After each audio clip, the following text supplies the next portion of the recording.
ٹخنے اور پاؤں کی ابری ہوئی ہڈی کو ڈھکنا بھی ممنوع ہے۔ اسی طرح ازدواجی تعلقات بھی حالت احرام میں ممنوع ہیں۔ احرام باندھنے کے بعد تلبیہ کا مسلسل ورد ہی آپ کا افضل ذکر ہے۔ تلبیہ دراصل ایک اعلان ہے کہ اے اللہ میں حاضر ہوں اور صرف تیرے لیے حاضر ہوں۔ یہ ورد اسی وقت سے شروع ہو جاتا ہے جب آپ احرام پہن لیتے ہیں اور نیت کر لیتے ہیں، اور طواف کی نیت کرنے تک یہ ورد جاری رہتا ہے۔ آپ سفر میں ہوں یا آرام کی حالت میں ہوں، جہاز میں ہوں یا گاڑی میں ہوں، پیدل پھر رہے ہوں یا اٹھ بیٹھ رہے ہوں، ہر لمحہ تلبیہ زبان پر ہونا چاہیے۔ یہی تلبیہ آپ کے سفر کو روحانی رنگ بخشتا ہے اور یہی احساس دلاتا ہے کہ آپ اللہ کی راہ میں ہیں اور اللہ کے سامنے عاجزی اور انکساری کے ساتھ حاضر ہیں۔ ناظرین کرام، جب آپ سفر طے کر کے مکہ مکرمہ میں پہنچ جائیں گے تو سب سے پہلے یقیناً آپ ہوٹل پر جائیں گے، اور بہتر یہی ہے کہ وہاں پہنچ کر تھوڑی دیر آرام کر لیں، کیونکہ طواف اور سعی ایک محنت طلب اور مشقت والا عمل ہے۔ سفر کی تھکن دور کرنے کے بعد چاہیں تو غسل بھی کر لیں، لیکن خیال رہے کہ صابن، شیمپو اور خوشبو والی چیزیں استعمال نہ کی جائیں۔ غسل کے دوران بالوں اور جسم کو زیادہ نہ رگڑیں تاکہ کوئی بال ٹوٹ کر نہ گرے۔ بس ہلکا سا شاور لیں اور اس کے بعد چاہیں تو احرام کی چادریں تبدیل بھی کر سکتے ہیں۔ یوں تازہ دم ہو کر جب آپ مسجد الحرام کی طرف بڑھیں گے تو دل میں ایک خاص روحانی کیفیت اور جذبہ پیدا ہوگا۔ بیت اللہ شریف پر جب پہلی نظر پڑتی ہے تو یہ قبولیت دعا کا وقت ہے۔ بیت اللہ شریف کو پہلی نظر میں دیکھنا ایک ایسا لمحہ ہے جو انسان کی پوری زندگی بدل سکتا ہے۔ اس وقت دل نرم ہوتا ہے، آنکھیں اشک بار ہوتی ہیں اور روح ایک خاص نور سے منور ہوتی ہے۔ احادیث و روایات میں آیا ہے کہ جب بندہ پہلی بار بیت اللہ شریف پر نظر ڈالتا ہے تو اس کی دعا قبول کی جاتی ہے۔ لہٰذا یہ وقت ضائع کرنے کا نہیں ہے، دل کی گہرائیوں سے رو رو کر دعا کرنی چاہیے۔ جب بیت اللہ شریف پر نظر پڑے تو سب سے پہلے یہ دعا مانگیں کہ اے اللہ مجھے مستجاب الدعوات بنا دے، یعنی میں ساری زندگی جو بھی دعا مانگوں تو اپنے فضل سے میری اس دعا کو قبول فرماتا جا۔ اس کے بعد جی بھر کر دعائیں مانگیں، اے اللہ تجھے اس گھر کی بزرگی کی قسم، اس کی عزت، عظمت اور ہیبت میں اضافہ فرما، اور جو بھی اس کا حج یا عمرہ کرے اس کی عزت، عظمت اور نیکی میں اضافہ فرما۔ اے اللہ میرے گناہ معاف فرما دے اور اپنی رحمت کے دروازے مجھ پر کھول دے۔ اے اللہ میرے طواف کو قبول فرما اور میری سعی کو مقبول فرما اور میرے گناہوں کو بخش دے۔ اپنے بیوی بچوں، والدین، دوست احباب اور پوری امت کے لیے ایمان، رزق حلال، خیر و برکت، مغفرت، صحت اور خاتمہ بالخیر کی دعائیں کریں۔ یہ لمحہ قبولیت کا لمحہ ہے، اس لیے اپنی زبان میں اپنے طریقے سے دل کھول کر اپنے رب سے مانگیں۔ ابتدائی دعا سے فارغ ہونے کے بعد مطاف میں آ جائیں، اور اگر فرض نماز کا وقت نہ ہو تو سب سے پہلے طواف کی نیت کریں۔ اگر فرض نماز کا وقت ہو تو پہلے فرض نماز ادا کی جائے گی، اس کی سنتیں اور نوافل مؤخر کر دیں اور پہلے طواف کریں، بعد میں سنتیں اور نوافل ادا کر سکتے ہیں۔ مطاف میں پہنچ کر تلبیہ پڑھنا ختم کر دیں۔ طواف شروع کرنے سے پہلے مرد اضطباء کریں گے، یعنی اپنا دایاں کندھا ننگا کر لیں گے۔ اس کے بعد مرد و خواتین عمرہ کے طواف کی نیت کریں گے۔ اے اللہ میں عمرہ کے طواف کی نیت کرتا ہوں، اسے میرے لیے آسان فرما اور قبول فرما۔ اب آپ حجر اسود کے بالکل سامنے آ جائیں اور اس طرح کھڑے ہوں کہ آپ کے چہرہ کے بالکل سامنے حجر اسود ہو اور آپ کی پیٹھ کے پیچھے مسجد کی بلڈنگ میں جو سبز لائٹ لگی ہوئی ہے وہ ہو۔ سب سے پہلے حجر اسود کا استقبال کیا جاتا ہے، اور اس کا طریقہ یہ ہے کہ نماز کی طرح کانوں تک ہاتھ اٹھائیں اور کہیں بسم اللہ اللہ اکبر وللہ الحمد، اور اس کے بعد ہاتھ نیچے گرا دیں۔ استقبال کرنے کے بعد اب پہلا طواف شروع کرنا ہے۔ طواف شروع کرنے کا طریقہ یہ ہے کہ سب سے پہلے حجر اسود کا استلام کیا جاتا ہے، یعنی حجر اسود کو بوسہ دیا جاتا ہے۔ رش کی وجہ سے آپ حجر اسود کے پاس نہیں جا سکیں گے، اس لیے دور سے ہی حجر اسود کو بوسہ دیں، اور اس کا طریقہ یہ ہے کہ استقبال کے وقت آپ نے کانوں تک ہاتھ اٹھائے تھے، اب کانوں تک ہاتھ نہیں اٹھانے، سینے کے سامنے تک ہاتھ اٹھائیں اور وہی الفاظ دوبارہ کہیں بسم اللہ اللہ اکبر وللہ الحمد۔ اس کے بعد اپنا دایاں ہاتھ چوم لیں، دائیں گھوم جائیں اور طواف کا پہلا چکر شروع کر دیں۔ ناظرین کرام، دوران طواف کوئی مخصوص دعا نہیں ہے، آپ جو جی چاہے مانگیں اور جتنا جی چاہے مانگیں، اس یقین سے مانگیں کہ دینے والی صرف اللہ کی ذات ہے، اور آپ جو بھی مانگیں گے انشاءاللہ اس سے بڑھ کر آپ کو ملے گا۔ رو رو کر، گڑ گڑا کر اللہ سے مانگیں کہ اے اللہ، دوران طواف پیارے نبی حضرت محمد مصطفیٰ صلی اللہ علیہ وسلم نے جو خیر و برکتیں اور بھلائیاں مانگیں، یا اللہ مجھے اور میرے خاندان کو وہ تمام خیر و برکتیں نصیب فرما، اور دوران طواف پیارے نبی نے جن شرور سے پناہ مانگی، مجھے اور میرے خاندان کو ان تمام شرور سے پناہ عطا فرما۔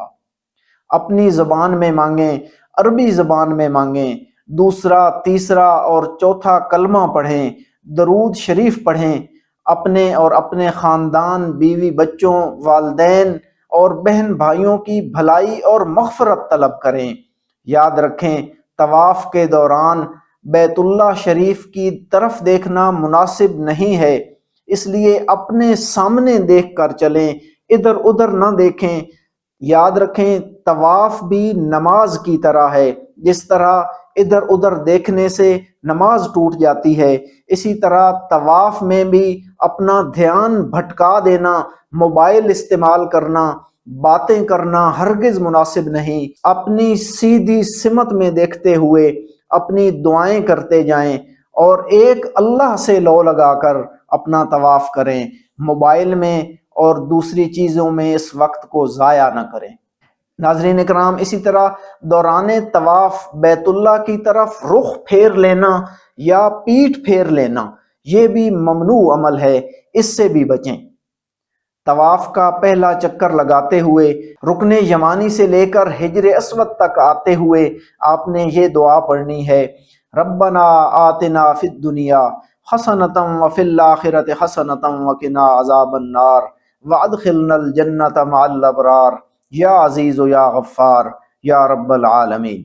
پہلا چکر مکمل کر کے دوبارہ حجر اسود کے سامنے اسی طرح کھڑے ہوں کہ گرین لائٹ آپ کی پیٹھ کے پیچھے ہو اور آپ کا چہرہ حجر اسود کی طرف ہو۔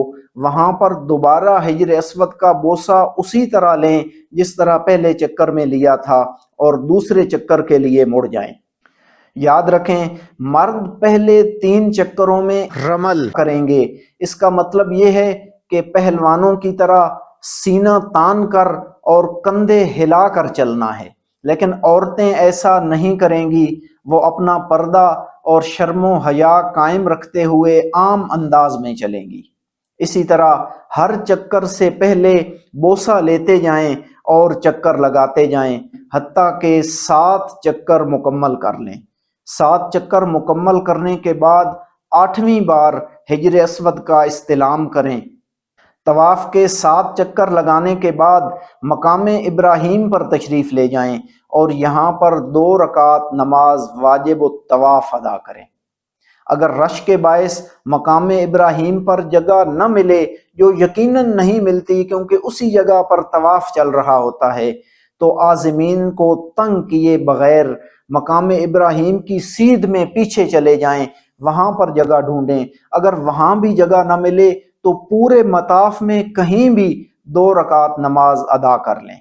2 رکعت نماز ادا کرنے کے بعد پیچھے برآمدوں میں چلے جائیں، وہاں پر آب زمزم کے کولر موجود ہیں، یہاں سے بسم اللہ پڑھ کر کھڑے ہو کر یا بیٹھ کر جی بھر کر زمزم پئیں۔ زمزم پینے کے بعد زمزم پینے کی دعا پڑھ لیں۔ زمزم پینے کے بعد ملتزم سے چمٹ کر اور لپٹ کر دعائیں کرنا مسنون ہے۔ حجر اسود اور بیت اللہ شریف کے دروازے کے درمیانی جگہ کو ملتزم کہا جاتا ہے۔ چونکہ بیت اللہ شریف پر خوشبو لگی ہوتی ہے تو کوشش کریں کہ ملتزم پر لپٹنے یا چمٹنے سے پرہیز کریں، بلکہ ملتزم کی سیدھ میں پیچھے کھڑے ہو کر خوب دعائیں مانگیں۔ اس کے بعد حجر اسود کی سیدھ میں آئیں اور 9ویں بار استلام کریں۔ 9ویں استلام کے بعد اب صفا و مروہ کی سعی کے لیے جائیں اور صفا پہاڑی کی جانب چڑھتے ہوئے سورہ بقرہ کی آیت نمبر 158 پڑھتے جائیں اور صفا کی طرف چڑھتے جائیں۔ ان الصفا والمروہ من شعائر اللہ فمن حج البیت او اعتمر فلا جناح علیہ ان یطوف بہما ومن تطوع خیرا فإن اللہ شاکر علیم۔ صفا پر چڑھ کر قبلہ رخ ہو جائیں اور 3 مرتبہ اللہ اکبر اللہ اکبر اللہ اکبر پکاریں۔ اس کے بعد 3 بار یہ دعا پڑھیں، لا الہ الا اللہ وحدہ لا شریک لہ لہ الملک ولہ الحمد یحیی و یمیت وہو علی کل شیء قدیر۔ لا الہ الا اللہ وحدہ انجز وعدہ ونصر عبدہ وہزم الاحزاب وعدہ۔ پھر جو دل میں چاہے دعائیں کریں، خوب رو کر گڑ گڑا کر اپنے رب سے دعائیں کریں۔ اب صفا سے نیچے اتریں اور مروہ کی جانب چلنا شروع کریں۔ سعی کے دوران اولاد کے لیے خصوصی دعائیں کریں۔ جب سبز رنگ کی لائٹوں پر پہنچیں تو وہاں پر مرد حضرات تھوڑا تیز چلیں، دوڑنے کی ضرورت نہیں ہے، لیکن عورتیں بالکل نارمل انداز سے ہی چلتی جائیں اور یہ دعا پڑھیں، رب اغفر وارحم انک انت الاعز الاکرم۔ اے پروردگار میری مغفرت فرما اور رحم فرما، آپ ہی سب سے زیادہ عزت والے اور سب سے زیادہ کرم فرمانے والے ہیں۔ پھر اسی طرح چلتے ہوئے مروہ پر پہنچیں اور وہاں وہی کچھ کریں جو اس سے پہلے صفا کے مقام پر کیا ہے۔ صفا سے مروہ تک 1 چکر شمار ہوتا ہے، اسی طرح کل 7 چکر لگائیں۔ 7واں چکر مروہ پر آ کر ختم ہوگا۔ سعی مکمل کرنے کے بعد دوبارہ مسجد الحرام میں آ جائیں اور شکرانے کے 2 نوافل ادا کریں، یہ مستحب عمل ہے۔ اس کے بعد حلق یا قصر کروائیں اور احرام کھول دیں۔ افضل یہ ہے کہ مرد حضرات پورے سر کے بال منڈوائیں، اسے حلق کہا جاتا ہے، اور اگر کوئی شخص حلق نہیں کروانا چاہتا تو کم از کم 1/4 سر کے بال 1 پورے کی مقدار کے برابر ضرور کٹوائے۔ البتہ قصر کی صورت میں بھی بہتر یہی ہے کہ پورے سر کے بال 1 پورے کے برابر کاٹے۔ 1/4 سر سے کم اور 1 پورے کی لمبائی سے کم مقدار میں بال کاٹنا عمرہ یا حج کے احرام سے حلال ہونے کے لیے کافی نہیں ہوگا۔ لہٰذا اگر کسی مرد کے بال پہلے سے ہی 1 پورے سے چھوٹے ہوں تو ایسی صورت میں قصر کی اجازت نہیں ہوگی۔ واضح رہے کہ نبی اکرم صلی اللہ علیہ وسلم نے حجۃ الوداع میں اپنے سر مبارک کا حلق فرمایا اور اس کے بعد 3 بار سر منڈوانے والوں کو دعا دی اور آخر میں 1 بار قصر کرنے والوں کو دعا دی۔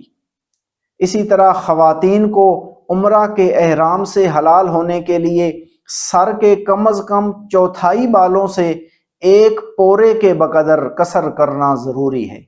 ایک اور بات بھی ذہن نشین کر لیں کہ ایسے تمام افراد جو ایک ساتھ عمرہ ادا کر رہے ہوں اور ان کے عمرہ کے تمام ارکان مکمل ہو چکے ہیں تو وہ ایک دوسرے کا حلق یا قصر کر سکتے ہیں۔ خواتین کے لیے حکم یہ ہے کہ وہ ایک دوسرے کے بال کاٹ سکتی ہیں یا ان کا کوئی محرم مرد ان کے بال کاٹ سکتا ہے، غیر محرم مرد سے بال نہیں کٹوا سکتی۔ خواتین کے لیے زیادہ مناسب یہ ہے کہ وہ ہوٹل چلی جائیں اور وہاں جا کر اپنے بال کاٹیں تاکہ ان کے پردے کا عذر نہ رہے۔ قصر کرنے کے بعد یا حلق کروانے کے بعد آپ کا عمرہ مکمل ہو گیا ہے، اب آپ احرام کھول سکتے ہیں، احرام کی پابندیاں ختم ہو گئی ہیں، ہوٹل جائیں، غسل کریں، آپ کا عمرہ مکمل ہو گیا ہے، عمرہ مبارک ہو۔ ناظرین، انتہائی آسان طریقے سے آپ کو عمرہ کا مکمل طریقہ بیان کر دیا ہے۔ آئندہ آنے والی ویڈیوز میں انشاءاللہ عمرہ کے دوران پیش آنے والے شرعی مسائل کے بارے میں تفصیلی بات ہوگی تاکہ عمرہ کا کوئی پہلو تشنہ نہ رہے۔ اگر آپ نے عمرہ کے طریقہ کے بارے میں کسی بھی قسم کے سوالات پوچھنے ہیں تو کمنٹس میں آپ وہ سوالات پوچھ سکتے ہیں۔ انشاءاللہ علماء کرام اور مفتیان کرام کی مکمل رہنمائی کے ساتھ اور ان سے مشاورت کے بعد آپ کے تمام سوالوں کے جوابات بھی کمنٹ سیکشن میں دیے جائیں گے۔ آج کی ویڈیو میں اتنا ہی۔ میں ہوں عمیر احمد گوہر اور آپ سے چاہوں گا اجازت۔ والسلام۔